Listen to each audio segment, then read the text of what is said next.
साथियों, भोले बाबा के आशीर्वाद से आज नारद जी का चेला जो है जोधपुर के नाम का निकल चुका है। आज सुबह मैं घर से 5:45 बजे निकला और निकलने के बाद मैंने जो है शादीपुर मेट्रो स्टेशन से जो है राजेंद्र पैलेस तक मेट्रो से यात्रा की। उसके बाद जब मैं राजेंद्र नगर मेट्रो स्टेशन पहुंचा तो वहां से मैंने ई रिक्शा वाले से बात की सराय रोहिल्ला मेट्रो स्टेशन जाने के लिए। तो उस महानुभाव ने मेरे से 60 रुपये किराया मांगा। मुद्दा 60 का नहीं है, मुद्दा दोस्तों ये है कि 10 से 20 रुपये जायज़ किराया है। पर ये लोग क्या करते हैं, जब इनको पता है कि कोई रेलवे स्टेशन की तरफ जा रहा है तो उनको लगता है कि उसकी ट्रेन छूटने वाली है, तो वो उस समय उसका जो है ना एक तरीके से अनावश्यक शोषण और दोहन करने की कोशिश करते हैं। तो साथियों, इसका एक बड़ा अच्छा इलाज है कि आप समय से निकलें। तो मैं समय से ही निकला, सुबह का समय था तो मैंने मॉर्निंग वॉक भी की और करते हुए मैं समय से करीब 25 मिनट पहले रेलवे स्टेशन पहुंच गया हूं, वो भी पैदल चलते हुए। अब मैं कहानी बताता हूं सर ई रिक्शा की। तो सबसे पहले तो मैं चाइना को भी इसके लिए थैंक्स कहूँगा कि उन्होंने पूरी दुनिया को एक ई रिक्शा दे दी। और जैसा कि मैं बाई एजुकेशन इलेक्ट्रिकल इंजीनियर हूँ तो एक ई रिक्शा क्या होती है I know it very well. सबसे बड़ी चीज़ है कि आज बड़ी अच्छी चीज़ है कि ई रिक्शा के आने से जो आदमी पहले आदमी को खींचता था उस चीज़ से वो आदमी बच गया है। ये बहुत अच्छी चीज़ है। ई रिक्शा एक जो छोटी इकोनॉमी का खेल है, आदमी इसको खरीद के अपना घर भी चला रहा है, लोगों को सेवाएं भी दे रहा है। और कभी कभी जो है दुर्भाग्य से ऐसा भी है कि लोग ई रिक्शा को जो है चोरी की बिजली से भी चार्ज करते हैं। और ये गांव में रूरल में तो बड़ा अच्छा काम कर रही है। तो मेरा एक तो ई रिक्शा चालकों से अनुरोध है कि आप प्लीज़ चोरी की बिजली से चार्ज ना किया करें, क्योंकि बिजली इस देश में जो है बड़ी कोई नेचुरल रिसोर्स नहीं है, वो बनानी पड़ती है। अब बात आती है ई रिक्शा की इकोनॉमिक्स की। तो बेसिकली क्या है कि रिक्शा वालों को और ई रिक्शा वालों को मैं बड़े अच्छे से समझता रहा हूँ। मेरी जो पढ़ाई हुई है वो मेरठ में रही है। Slide left to stay on Sarai Rohilla station road. तो उस समय हमने क्या पाया कि जब हम फिल्में देखते थे तो हम रिक्शा वालों के बीच में बैठ के ही देखते थे। तो उनकी अर्थव्यवस्था को, उनकी मानसिकता को बहुत अच्छे से समझते हैं, पर वे वास्तव में बड़ी मेहनत करते थे। आज चीज़ें बदल गई है। दूसरा, जब कभी मैं ज्योतिष की क्लास लूँगा तो उस समय एक चीज़ समझाने वाली बनती है कि कोई भी वाहन है, ई रिक्शा है, गाड़ी है, कार है, कोई भी है, ये सब शुक्र की श्रेणी में आते हैं। इनका कारक शुक्र होता है। और कई बार क्या करते हैं कि कुछ लोग जो है, चाहे वो स्टेशन के बाहर खड़ा है या एयरपोर्ट के बाहर खड़ा है, तो वे नए आदमियों को बहुत बुरे तरीके से शिकार बनाते हैं और जो पैसे है वो काफ़ी उक्के तुक मांगते हैं। अब मैं अपनी यात्रा के बारे में बता रहा हूँ। मैं जोधपुर जा रहा हूँ काजरी। बेसिकली मधुमक्खी पालक हैं, तो भोले बाबा का आशीर्वाद है और इसके साथ साथ नारद जी का हम चलते पुरते रूप हैं। तो हमें भारत भ्रमण करना पड़ता है। तो मैं वहाँ काजरी संस्थान में बेर के बारे में जानने के लिए जा रहा हूँ। मेरे एक अजीज मित्र हैं, उनके पास करीब 2.5 हेक्टेयर ज़मीन है, जो कि हमें बेर के लिए एक तरीके से आगे डेवलप करनी है। तो वहाँ जाएंगे, वैरायटी का ज्ञान लेंगे। उनको मैंने सूचना दे दी है। और दूसरे मेरे एक साथी हैं, उनकी काफ़ी बड़ी लैंड जो है बीकानेर डिस्ट्रिक्ट में है। तो आने के बाद उनसे भी बात करेंगे क्या पॉसिबिलिटी है, उन सबको भी तसल्लासेंगे। दूसरा, जो हमने जय बजरंग प्रतिष्ठान के माध्यम से भी ट्रेनिंग ली थी थोड़े दिन पहले, तो उसमें हमने क्या पाया कि पूरा ग्रुप है और 25-25 लोगों के 4 ग्रुप ने करीब 100 लोगों ने ट्रेनिंग की है। तो 100 में से मुझे उम्मीद है कि करीब 25 लोग तो इस काम को शुरू करेंगे। तो उसके बाद प्रति व्यक्ति 50 डब्बे होंगे, एपेरी बहुत सारी होंगी। हमें अलग अलग जगह लोकेशन पर डब्बे रखने होंगे। तो इन सब चीज़ों को ध्यान में रखते हुए तो कोई ना कोई तो साइट सिलेक्शन का और साइट देखने का काम करेगा। तो अभी मैं सिर्फ बेर के बारे में जानकारी लूँगा। उसके बाद राजस्थान में क्या पोटेंशियल है और पंजाब में क्या है। ठीक है साथियों, अभी मैं स्टेशन में एंटर कर रहा हूँ।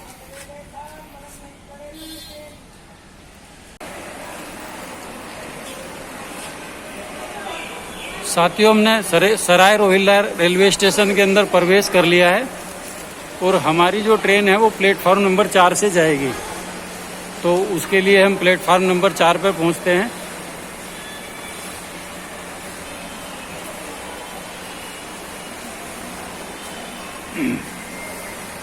और साथियों में एक चीज़ और बताऊंगा कि सराय रोहिल्ला से मेरा अक्सर मैं पहले क्या करता था, नाइट में सफ़र करता था।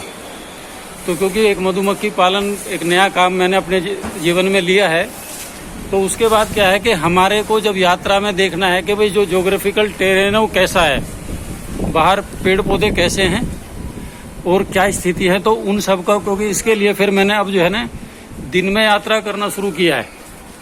पहले अक्सर मैं नाइट वाली लेता था। दूसरी एक चीज़ और है कि जो राजस्थान के लिए जितनी भी यहाँ से ट्रेन चलती है उनमें अमूमन बहुत ज़्यादा भीड़ नहीं होती, ठीक है जी। वो जो कि हम खुद समझते हैं कि राजस्थान में जो प्रति वर्ग मीटर में जो जनसंख्या घनत्व है वो बहुत कम है। और दूसरा मैं ये बता दूं कि इस देश में जो शहद का हब है वो राजस्थान है। तो ये मान के चलें कि भले ही चाहे मधुमक्खी पालक यूपी का है या मधुमक्खी पालक किसी भी स्टेट का है, पर वो सरसों के शहद के लिए विशेष रूप से वो राजस्थान पर निर्भर करता है। तो मुझे कहने में कोई आपत्ति नहीं है कि राजस्थान अपने आप में शहद की कैपिटल है, या हम ऐसा कह सकते हैं कि वो शहद का एक तरीके से बहुत अच्छा सेंटर है। ठीक है जी, इतना ही। साथियों, ट्रेन 7:05 पर सराय रोहिल्ला स्टेशन से चल रही है, जो कि ऑन टाइम है। और समय के साथ ये इस देश में बहुत अच्छा बदलाव और सकारात्मक बदलाव आया है कि आजकल सभी ट्रेनें ऑलमोस्ट समय से चलती हैं और समय पे पहुंचती है। और साफ सफाई की व्यवस्था में भी सुधार हुआ है पहले के मुकाबले, चाहे रेलवे स्टेशन हो या हॉस्पिटल हो। साथियों, जैसे कि मैंने आपको पीछे बताया था कि मैं सराय रोहिल्ला से जोधपुर के लिए निकल गया हूं, तो ट्रेन जो है वो लगभग ऑन टाइम जोधपुर पहुंची। तो जोधपुर आने के बाद क्या रहा कि मुझे उतरना था जोधपुर जंक्शन पे, और उससे पहले मैं रायका बाग पैलेस करके एक स्टेशन है, पहले उस पर रुका। मतलब ट्रेन कुछ देर के लिए रुक गई थी। तो डॉक्टर साहब ने मुझे बताया, बेसिकली उन्होंने मेरी रुकने की जो व्यवस्था की थी वो किसान भवन में की थी। तो वहां से उतरने के बाद मैं किसान भवन पहुंचा, और डॉक्टर साहब को जो है ना जोधपुर फार्म हाउस से आने में थोड़ा टाइम लगा, बारिश ज्यादा थी, रास्ते खराब थे, तो वहां मैं बराबर रुक भी नहीं पाया क्योंकि वहां पे लाइट की व्यवस्था नहीं थी। और उसके बाद डॉक्टर साहब ने एक अपने मित्र के यहाँ पे मेरी रुकने की व्यवस्था की, और मैंने लगभग कम से कम 3 स्टार होटल जैसी फैसिलिटी एंजॉय की, और वो भी एक तरीके से मुफ्त में। उसमें डॉक्टर साहब का सहयोग रहा, उनके मित्र का सहयोग रहा। तो अब हम जो है निकल रहे हैं। सुबह में पहुंचा, कल मेरा मन था कि मैं जोधपुर में किला देखूंगा, उससे पहले जो हमारे भतीजे हैं खड़बड़ सिंह, उनके पास था मैं, फिर रात में उन्हीं के पास रहा। सुबह मैंने फिर होटल से अपना सामान उठा कर डॉक्टर साहब के साथ में फिलहाल काजरी की तरफ जा रहा हूँ। तो इन बिटवीन डॉक्टर साहब ने मुझे बताया कि भाई सिंधु जो जल की परियोजना है और जो हिंदुस्तान ने वो संधि बंद की है, बैन की है, सस्पेंड की है, तो वो जो पानी है वो राजस्थान आएगा। तो साथियों, आप सब पहले से ही जानते होंगे कि राजस्थान में एक इंदिरा गांधी नहर है, जो कि प्रोजेक्ट तो बहुत पुराना था, जो जोधपुर के राजा थे, बीकानेर के राजा थे, उन सब का एक मिला जुला संयुक्त प्रयास था। और उसके बाद वो नहर बनी, जो पुराना स्टाइल था, बनगी, चालू हुई, उसने राजस्थान को बहुत अच्छे से काम किया। पर इक्वली उसमें बीच बीच में मैंने उसकी काफी डिटेल रिपोर्ट्स पढ़ी हैं, तो करप्शन की भी चीजें उस समय सुनने में आई थी। अब तब की परिस्थिति में और आज की परिस्थिति में ये फर्क है कि जो हमारा देश का इंफ्रास्ट्रक्चर है वो बदल चुका है, हमारा जो मशीनरी सेटअप है वो बढ़ चुका है, मैनेजमेंट स्किल है वो बढ़ चुकी है। और दूसरी सबसे बड़ी बात है कि अब इसमें जो लेबर काम करेगी, या जो ठेकेदार काम करेगा, या इंजीनियर्स काम करेगी, या सरकारें काम करेंगी, उनको पता है कि भाई हमारा जो मुख्य उद्देश्य है वो पाकिस्तान को नुकसान पहुंचाना है। तो भगवान बुरा करे जिन्ना का, उसने जो है इस देश के लिए इतना बुरा काम किया था कि उसके लिए तो शब्द भी कम पड़ते हैं। मैं अक्सर फेसबुक पे उसको अच्छे अच्छे शब्दों और वाक्यों से नवाजता रहता हूँ। तो सबसे बड़ी बात यह है कि दोस्तों, सोचने वाली बात है कि जो थार का डेजर्ट है, और मैं जिस संस्थान में जा रहा हूँ काजरी में, ये मेरी तीसरी विजिट है यहाँ की, और इसकी वेबसाइट अपने आप में बहुत रिच है। उन्होंने बड़ी अच्छी जानकारियां अपनी वेबसाइट पे दी हुई है। और इसके साथ साथ मैंने ये पाया है कि जो राजस्थान में जो कभी रेत के टिब्बे होते थे, धोरे होते थे, वो धीरे धीरे एलिमिनेट होते जा रहे हैं। रास्ते में मैंने आते हुए एक चीज और देखी कि बाड़बंदी का बड़ा अच्छी व्यवस्था की है, और खेजड़ी का बहुत अच्छा जो है एक तरीके से इस देश में, इस स्टेट में बहुत सारे पेड़ हैं, जो कि खेजड़ी को राजस्थान की लाइफलाइन कहा जाता है। वो बकरियों के लिए भी पोषण देती है, पुरुषों व्यक्तियों के लिए भी देती है, और दूसरा क्या है कि यहाँ पे वो एज ए ऑक्सीजन सिलेंडर भी काम करती है। तो कुल मिला के सोचने वाली बात है कि जिस तरह का प्रयास काजरी ने हिंदुस्तान में किया है, राजस्थान के इस हिस्से में किया है, जो थार डेजर्ट है उसको जो है एलिमिनेट किया है। काश अगर ये देश इकट्ठा होता तो थार डेजर्ट तो रहना ही था, तो उस थार डेजर्ट के पूरब की साइड तो ये वाली नहरें बनी, और पश्चिम साइड सिंधु दरिया है। तो अगर सिंधु का पानी थार के डेजर्ट को एलिमिनेट करने में या उसकी जो है खुश्की को कम करने में काम में लिया जाता, तो धीरे धीरे जो थार का डेजर्ट है इसको बड़ा अच्छा किया जा सकता है। अब साथियों, मैं डॉक्टर साहब से जानना चाहूंगा, जो उनके पास जानकारी है लोकल अखबारों के थ्रू या लोकल लोगों के डिस्कशंस के थ्रू, तो बता रहे थे कि भाई इस पे काफी अच्छा काम चल रहा है। तो डॉक्टर साहब प्लीज आप बताएंगे सर कुछ। हाँ, यहाँ पे हमारे जो विधायक और अन्य जनप्रतिनिधि हैं वो ये प्रयास कर रहे हैं कि जल्दी जल्दी सिंधु नदी का जो पानी है वो हमारे इस पश्चिमी राजस्थान में आ जाए, ताकि जो सिंचाई से अभी तक जो वंचित है यहाँ का जो क्षेत्र, उसको भी जल उपलब्ध हो सके।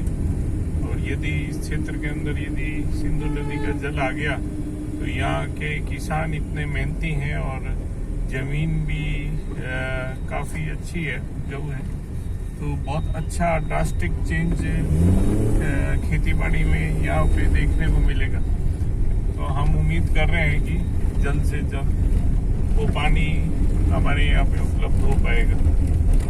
अच्छा साथियों, जो बीच में मैंने जैसे ट्रेन में आते समय इधर उधर दाएं बाएं देखा, तो राजस्थान में पिछले 15 दिन से बड़ी अच्छी वर्षा हुई है।